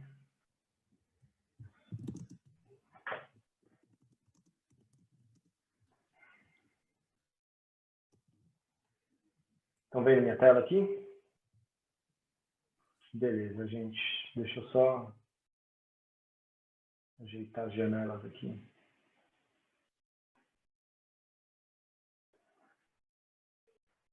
Tá, vamos lá, fica aí, vou pedir Gabi e Gabriel aí, na medida em que forem aparecendo perguntas, enfim, coisas assim, para vocês irem me auxiliando aí, me falarem, tá bom? Esse trabalho é um trabalho em parceria com o Rafael Bruce, da Católica de Brasília, ele deve estar acompanhando. O Alex, eu não sei se conseguiu entrar ou não, da Universidade de Barcelona, e é um trabalho aí que veio nessa curva aí que nós economistas tratamos de não achatar de papers de Covid-19, né? Acho que tem bastante coisa para a gente aprender sobre essa pandemia, e esse trabalho vem nessa linha para tentar ensinar algumas coisas para a gente, tá? Então, se a gente olhar para países em desenvolvimento, a gente sabe que tem um problema bastante sério em países em desenvolvimento, que é o problema de capacidade estatal, ou de state capacity, como a gente fala na literatura, que o Estado não consegue chegar de maneira eficiente em todos os lugares e atender seus cidadãos e prover bens e serviços de maneira eficiente, né? Às vezes não consegue chegar at all, né? Isso cria espaço para que grupos que não são grupos do Estado possam preencher esse vazio e passar a prover bens e serviços, né? Essa é uma questão muito relevante, especialmente se a gente pensar em momentos de crise, como uma crise de saúde pública como a pandemia, assim, é um problema super relevante, né? Como é que o Estado pode, então, nesse tipo de situação, quando ele não tem poder sobre alguma região, quando tem um grupo ali não governamental que está ali presente, como é que ele pode prover bens e serviços públicos para os seus cidadãos, né? E esse é um problema que a gente experimentou durante a pandemia em alguns lugares do Brasil, em particular no Rio de Janeiro. Então, só para a gente lembrar, no começo lá da pandemia, quando o ministro era o Mandetta chegou a dar uma declaração pública dizendo que o governo brasileiro deveria conversar e se coordenar com com organizações criminosas em algumas regiões para tornar mais efetivo o combate à pandemia. A gente sabe que o Mandetta não foi ouvido, não só nessa recomendação, mas em várias outras, e acabou demitido pouco tempo depois, e a gente tem hoje cerca de quase 180 mil mortos por conta da pandemia, né?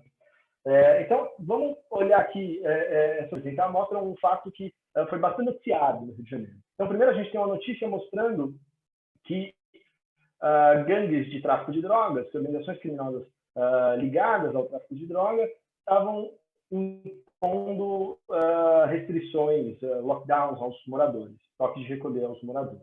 Né?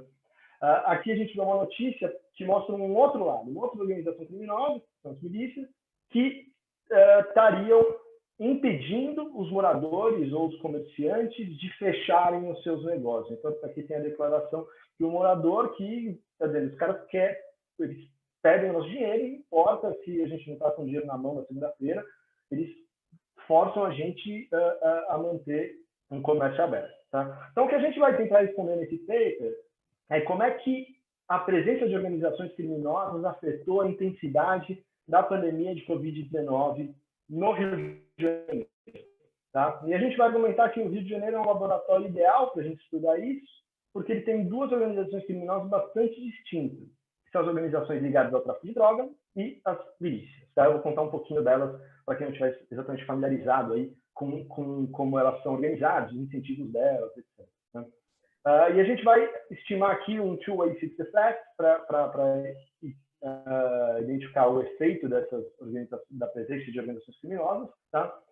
E aí, só para dar um preview para vocês, a gente vai encontrar que em áreas onde o tráfico de drogas está presente, as hospitalizações por síndrome respiratória aguda grave, então essa SARI, que vocês vão ver aqui na apresentação, síndrome respiratória aguda grave, de inglês, a gente vai encontrar que em regiões onde o tráfico de drogas está presente, as hospitalizações e mortes por SARI cresceram menos do que em áreas onde o governo está mais presente.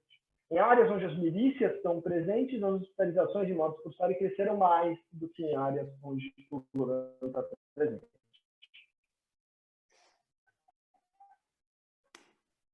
A gente vai argumentar que essa diferença se deve à diferença em como essas organizações criminosas estão organizadas e os incentivos que elas têm durante a pandemia. A gente vai também, aqueles índices de distanciamento social, a gente vai ver que os indivíduos ficaram menos isolados em regiões, especialmente em regiões de milícias, e vai mostrar que isso explica pelo menos parte do efeito. Então, para quem já teve a oportunidade de ver esse paper, a gente soltou esse working paper no finalzinho de agosto, esses dois últimos bullets são coisas novas. Então, esse é um paper que eu devia ter falado antes. Ele é um paper, ele ainda não foi submetido, porque a gente está com dificuldade de dados, enfim, acho que todo mundo está trabalhando com Covid, tem dificuldade de dados, o Ministério da Saúde colocando um monte de obstáculos aí, mas a gente está no caminho de conseguir os últimos dados que a gente precisa para aprimorar esse trabalho, aprimorar essa análise. Tá? Então, vai ter algumas diferenças em relação a quem viu a versão que circulou por aí no fim de agosto. Tá? Aqui é o outline, eu vou falar bem rapidamente de literatura para vocês, mas só para situar o que a gente está conversando, tem uma literatura relativamente grande que estuda efeitos de consequências econômicas de crime organizado. Né? E aí as coisas vão para os dois lados. Então, a gente tem artigos mostrando que a presença de esse JD 2020 mostra que a presença de organizações criminosas, cartéis, no México, ele tem efeitos positivos sobre provisão de bem público e praticamente de bem-estar dos cidadãos. Outros artigos que são escritos, estão listados aqui, mostram efeitos negativos. Então, a literatura é um pouco mista, parece depender do contexto. Tem uma literatura também bastante grande de aspectos sociais da crise do Covid, de comportamentos relacionados à crise do Covid. Aí tem coisa do Thiago, do Daniel, do Nicolas, da Jéssica e do Lucas e da Paula. Tem o Chris Blackman fazendo coisa também. Enfim, tem bastante coisa, tanto para o Brasil como para outros países aqui.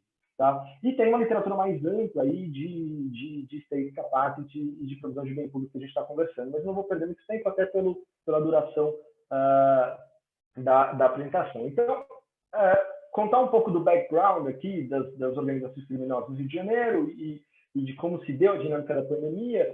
Vou tentar ser um pouco breve aqui também. Quando a pandemia estourou, uma das coisas que os governos começaram a fazer no mundo inteiro, como não tinha vacina, não tinha medicamento, etc., o que os governos começaram a fazer foi adotar essas non-farmacêuticas, que é o uso de máscara, álcool gel, distanciamento social, etc. A questão é que essas NPIs, elas dependem do Estado estar de fato presente em alguma região. O governo não consegue forçar isolamento social se ele não tiver de fato poder de fato sobre alguma região, né? No Rio de Janeiro, a gente sabe, tem uma tensão constante entre grupos criminosos e o Estado, certo? Tem algumas regiões onde o governo tem a jurisdição daquele território, mas ele de fato não está presente. Em particular, tem duas organizações criminosas que estão muito presentes no Rio de Janeiro, que são as milícias e as gangues a gente chama drug gangs aqui, que são as organizações ligadas ao tráfico de drogas. Tá? E são organizações que são muito distintas e têm incentivos muito distintos em relação à pandemia. Então, o tráfico de drogas, ele começa no Rio de Janeiro ali por volta dos anos 80, com o Comando Vermelho, e ele atua tipicamente nas favelas. Dentro das favelas e nos morros, onde, enfim, essas organizações conseguem se esconder da polícia, enfim. E como é que eles se financiam? Né? Qual que é o business desses caras? Basicamente, o tráfico de drogas. Eles também praticam roubos, etc., mas basicamente eles financiam através do tráfico de drogas. Tá? E o tráfico de drogas tem uma característica bastante particular, que é o fato de ele não se dar dentro da comunidade e principalmente ele não se dar com os membros da comunidade. Então, os crimes cometidos pelas organizações de tráfico de drogas, elas não são cometidas dentro da comunidade, elas são cometidas fora da comunidade. Então, é de se esperar que organizações relacionadas ao tráfico de drogas, elas dependam muito menos do nível de atividade econômica nas bordas da comunidade. Ela depende muito mais do que acontece fora, às margens. Né? Então, se a gente pensar em morros ali, não é necessariamente um problema para as organizações que operam ali no morro, porque eles vão vender, em geral, drogas para quem está ali embaixo, na Zona Sul. Então, o que importa para o business deles é isso.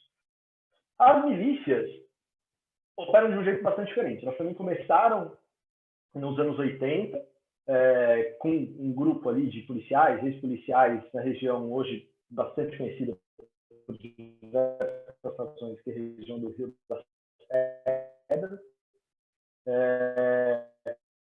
E esses policiais começou com o objetivo de expulsar organizações ligadas ao tráfico de drogas daquela distorção e por meio de cobrança de taxas de moradores da região. Então, em oposição a organizações ligadas ao tráfico de drogas, as milícias são muito mais sensíveis à atividade econômica na região. Se tiver todo mundo dentro de casa, o comércio não estiver funcionando, eles vão lucrar muito menos. Então, eles dependem muito mais do nível de atividade. E aí os incentivos desses dois grupos criminosos vão ser bastante diferentes durante a pandemia. Tá bom? Aqui a gente tem um timelinezinho de como foi a pandemia no Rio de Janeiro. Então, a gente teve lá, me lembro agora, no dia 3 de março, no dia 5 de março, aí depois no dia 13 de fechamento das escolas, o governador e o prefeito. 2 semanas depois, os negócios que são não essenciais também foram fechados. E aí, no começo ali de junho, a gente tem a reabertura da economia. Então, a gente deveria ver alguma diferença. As NPIs foram assim, mais restritivas, mais bindings nesse período, né, de março a junho. Então, a gente deveria ver alguma diferença no comportamento de regiões controladas por essas organizações nesse período. Tá?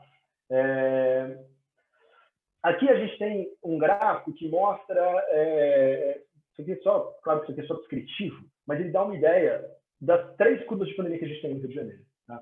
Então, se a gente comparar aí, a gente tem basicamente 3 regiões controladas por organizações de tráfico de droga, controladas por milícias, e o grupo de controle, que é onde o Estado está presente. Você olha que o padrão é bastante diferente. Tá? Deixa eu contar para vocês rapidinho os dados que a gente vai usar aqui. Então, a gente basicamente, o que vai ser o nosso outcome de Covid? A gente vai usar o CIVEP Grip, que é uma base bastante conhecida, por quem trabalhou com esses dados ou acompanhou um pouco de jornal minimamente nesse período.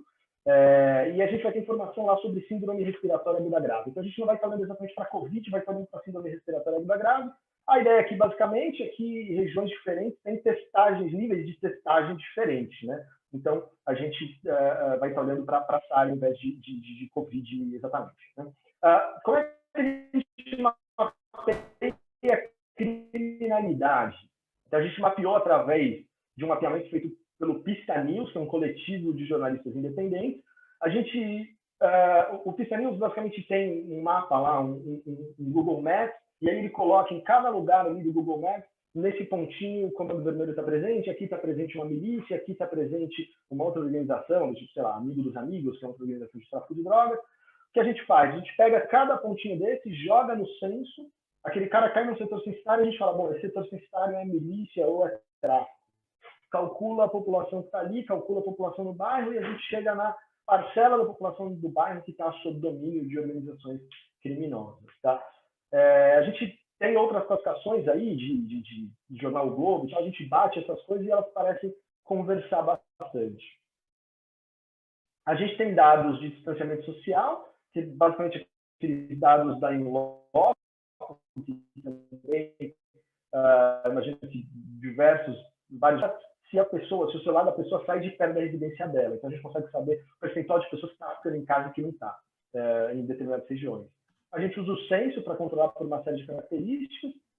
A gente vai usar dados eleitorais, né? A gente sabe de alguns trabalhos do Nicolas, do Daniel e do Thiago da ESP, mostram, e do Lucas e da Jéssica, mostram também que se a gente olhar para a votação do Bolsonaro em 2018, ela prevê bastante isolamento social, especialmente quando tem um declaração do presidente. Né? Então, a gente vai controlar por isso também. E a gente tem dados de presença de organizações sociais, do mapa das organizações sociais do IPEA. Tá? Esse mapinha mostra... Oi. Você tem 5 minutos também. Tá bom. Não, eu comecei 9h36, eu fiz só 20. 10.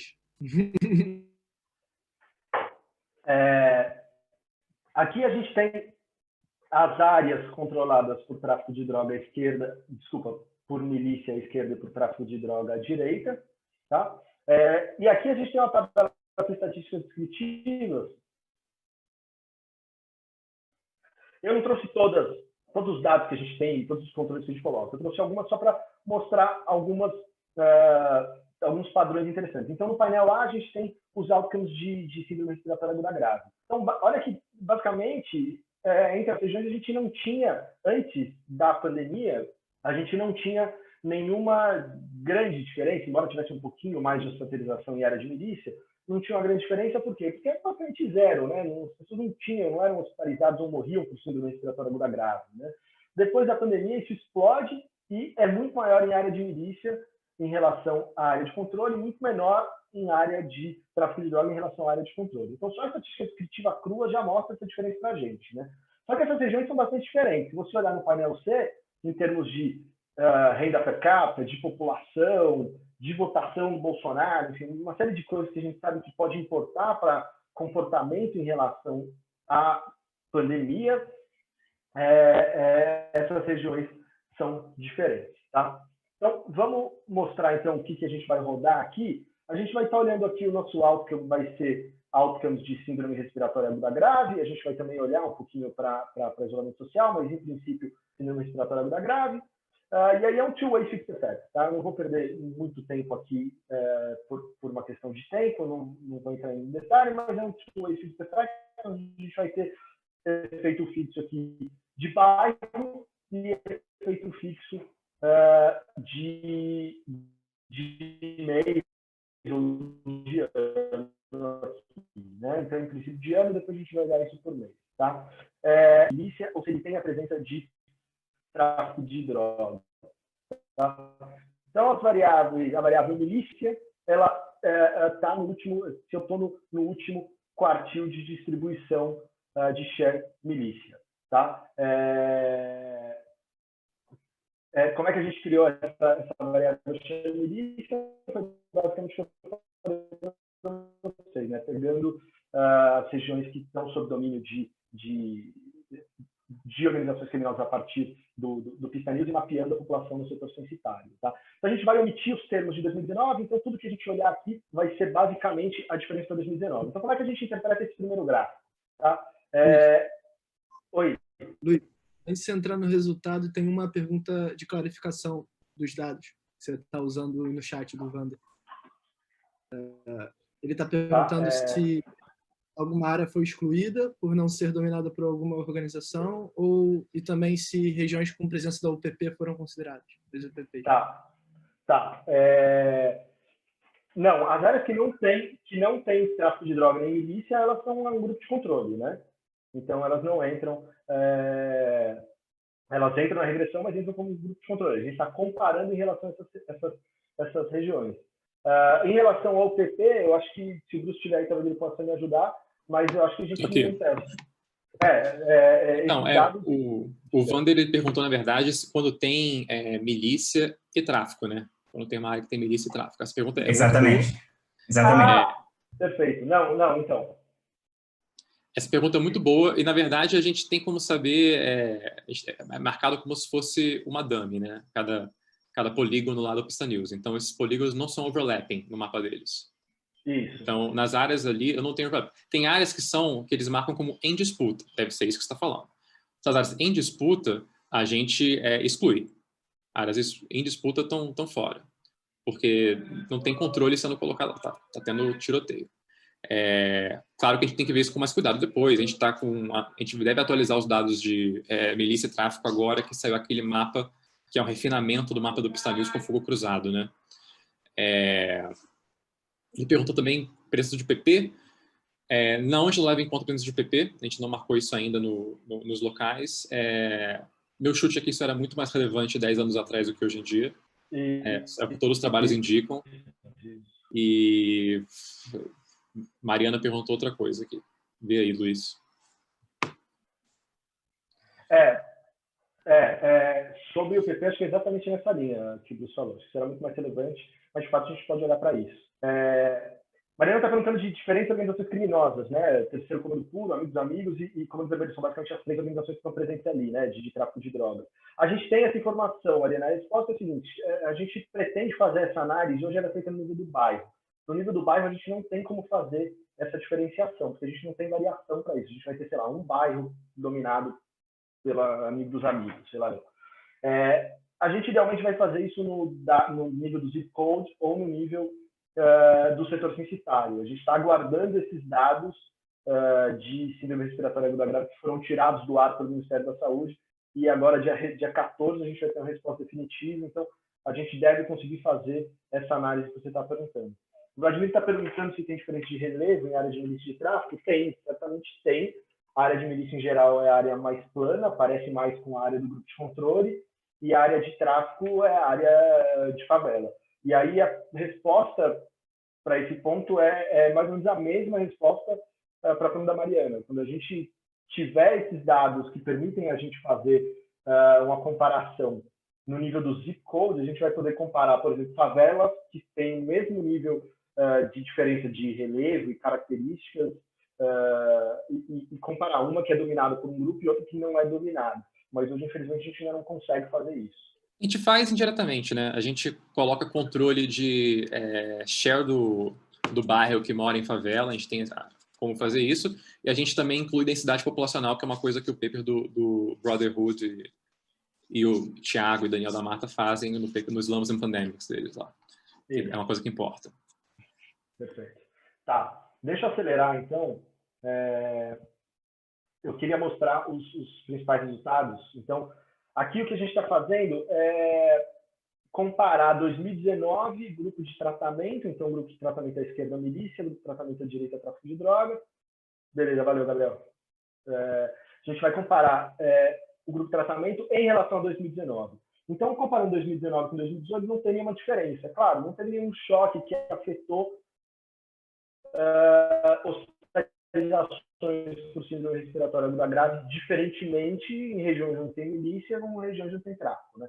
Quando a gente compara 19 com 20, e aqui a gente está censurando lá na semana epidemiológica 31, que é começo de julho, tem muito mais caso de hospitalização em área de milícia. Aqui já controlando por uma série de coisas. Tá? E tem muito menos em área de tráfico de drogas. Então, aqui, basicamente, estou mostrando para vocês que eu tenho parallel trend e eu tenho um efeito diferencial em 2020. Tá? A mesma coisa para mortes. Essa tabela eu acho super importante de discutir nos últimos minutinhos que eu tenho. As estimativas que eu estou mostrando para vocês aqui, nesse gráfico, são as da coluna 4. Tá? Eu poderia fazer uma comparação simples de média entre os grupos de tratamento, onde eu tenho milícia e grupo de controle, e grupos de tratamento onde eu tenho organização de tráfico de droga e grupo de controle. Se eu fizer isso, eu encontro resultados bastante diferentes, né?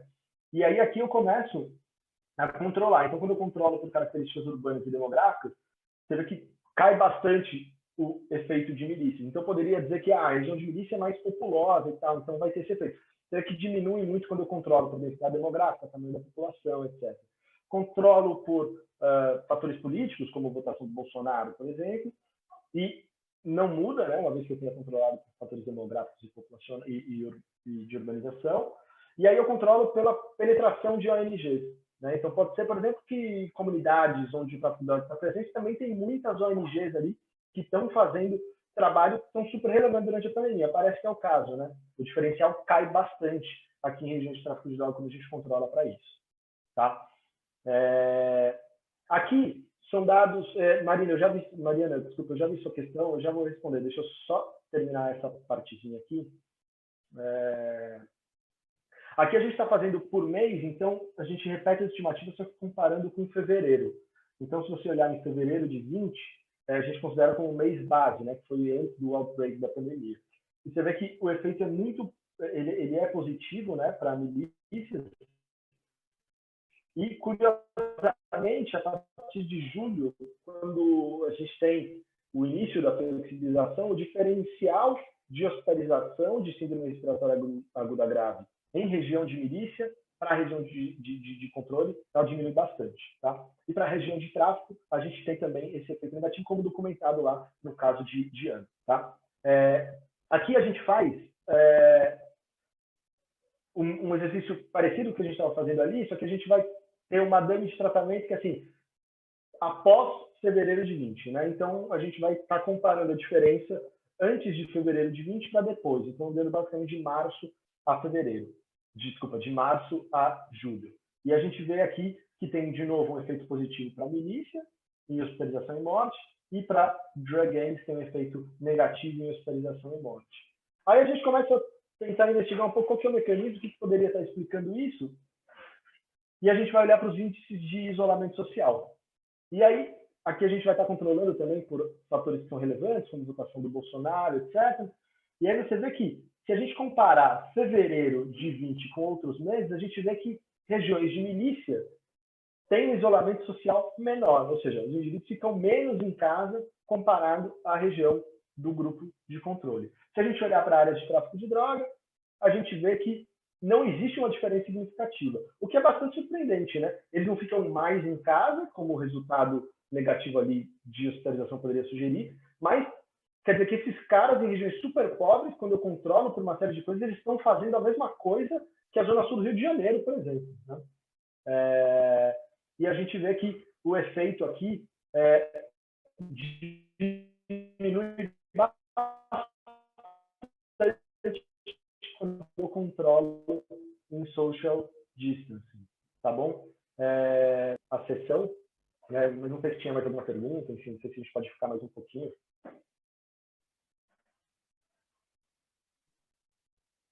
Eu não sei, você quer o chair, mas... Não, mas é porque eu sou só o de júri, de fato, aqui é o Lumo, uma SBE. Eu não sei se a gente pode, se eu posso responder as perguntas. Estão vendo que a sessão está encerrada. Enfim. Só para te responder, Pedro, não, a gente não está levando em conta a correlação espacial e sensores que a gente vai ter que fazer, especialmente agora, indo para os dados de zip code, né? A questão da Mariana, são poucos os lugares com esse mapeamento que a gente identifica como tendo esse overlap muito claro. Naquela tabela que eu mostrei, você vai ver que regiões que são controladas, na média, elas têm, sei lá, 50% de de domínio de organização criminosa e, sei lá, 0,7% de domínio de outra organização. Então, não aparece muito claro quando a gente faz recorte de mapa, desculpa, de bairro. Tá?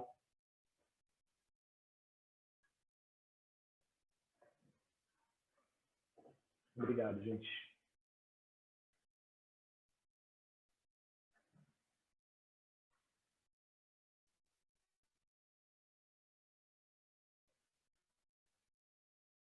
É isso. Tem alguma coisa?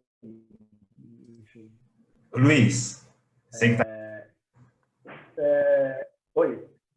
Só reforçando a questão da PPs, é o Wander que está falando rapidamente. Oi, Wander. Eu ainda acho que vocês podem fazer uma especificação controlando por isso, porque apesar de ter acabado em 2000, as instalações em 2014, acabou. As instalações em 2014, você ainda pode controlar por isso, pelo menos para aquelas que estão remanescentes, porque a hipótese de vocês é presença do Estado no local, né?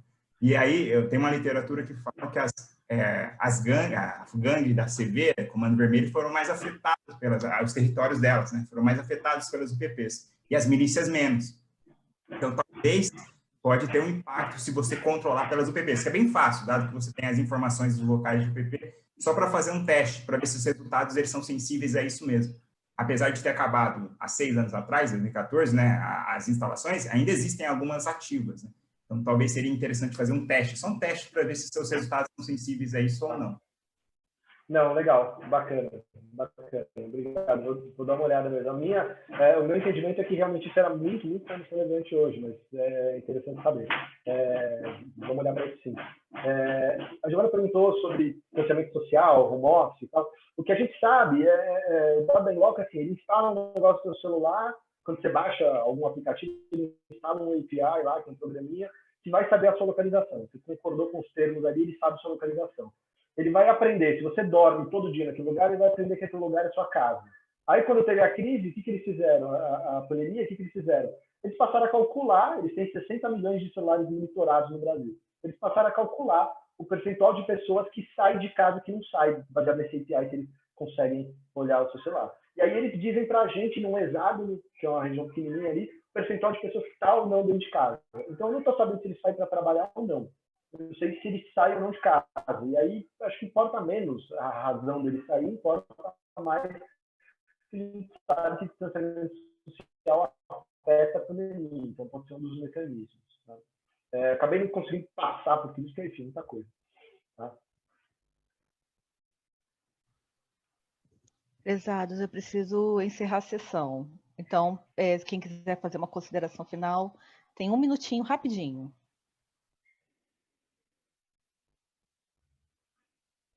Tá bom. Não, acho que não. Só agradecer a todo mundo pelos comentários. Enfim, parabenizar a Gabi e o Gabriel também. É a mesma coisa. Sim, Parabéns muito obrigada. pelo trabalho. E talvez, só um comentário último agora, depois a gente pode continuar essa conversa, Luiz. Mas o que eu estava pensando, até para respaldar a interpretação econômica que você estava dando, talvez olhar para algum índice de atividade econômica local. Eu ainda não pensei em algum, mas isso seria, bom, interessante para ver se, de fato, os locais com milícia e vis-à-vis locais com favelas estão tendo diferentes imposições no comércio, etc. Acho que é complicado porque, bom, são muitos estabelecimentos informais, mas seria algo para dar. Não, assim, excelente ponto. A gente idealmente gostaria disso. O melhor que a gente tem é esse distanciamento social. A gente já foi até atrás de imagem de segurança da Prefeitura do Rio de Janeiro, de câmera de segurança da Prefeitura do Rio de Janeiro, para tentar mapear essas coisas. Mas o melhor que dá para fazer são os dados da Iguoco mesmo. Mas concordo. First best seria ter a arrecadação desses caras no nível do bairro, do zip code. Enfim, perfeito. Tá bom, gente. Acho que é isso, né? Tchau, gente. Boa conferência aí para todo mundo. Tchau, gente. Obrigada. Obrigado, pessoal. Tchau, tchau.